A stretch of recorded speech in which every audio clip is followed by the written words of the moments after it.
కథ, screen play అంటే ఏంటి అని చాలామంది అడుగుతూ ఉంటారు. స్క్రీన్ ప్లే అంటే ఏంటంటే రకరకాల how you tell the story for a screen. అయితే ఏంటి దానికి డిఫరెన్స్ ఏంటి, కథకి దానికి డిఫరెన్స్ ఏంటి? నేను వేసుకున్నాను ఏంటంటే, కథ అంటే ఎమోషనల్గా ఫీల్ అయ్యి మనం రాసుకునే సీన్లు. దీంట్లో ఇది ఉంది, దాని వెనకాల ఈ డైలాగ్ చెప్పడానికి రీజన్ ఉంది, దీనికి ఇది ఉంది.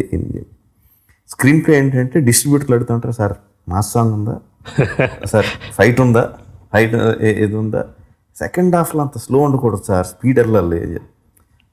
చాలా చిరాకు కథకులుగా, ఈడేవాడు అసలు చెప్తాడు చిరాకు. బట్ అది స్క్రీన్ ప్లే.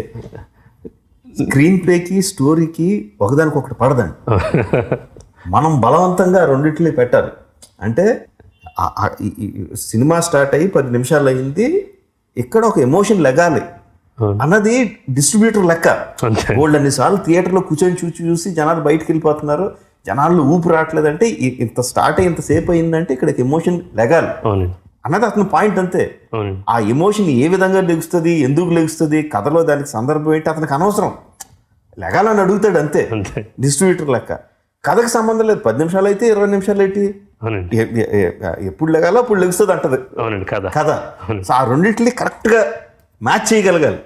ఆ 20 నిమిషాల తర్వాత కాదు, 10 నిమిషాల్లోనే లెగిసే ఎమోషన్ వేసే సీన్ పెట్టాలి, జనాలతో రిలీజ్ చేసి సీన్ పెట్టాలి. అది డైరెక్టర్ తాలూకు బాధ్యత అని నేను అనుకున్న. ఇది చాలా వరకు నిజం కూడా.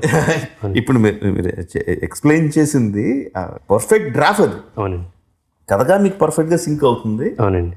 డిస్ట్రిబ్యూటర్ అడిగిన కరెక్ట్ ఇలా దించి ఇలా కొట్టాలి. డిస్ట్రిబ్యూటర్ ఆ టైంకి ఎంతసేపు ఇలాగా సరదాగా నవ్వేటట్టు చేసి జనాల్ని బాగాలైతే చేస్తే ఆ జోక్ భలే చెప్పేట్రా అని నవ్వుకుంటున్నట్టు చేసి చెప్పి రైస్ చేయడం అన్నది డిస్ట్రిబ్యూటర్ అడిగేది, కథకుడు రాసేది, రెండు సింక్ అవడం. డైరెక్ట్ గా that's your success, major success. అవును సార్.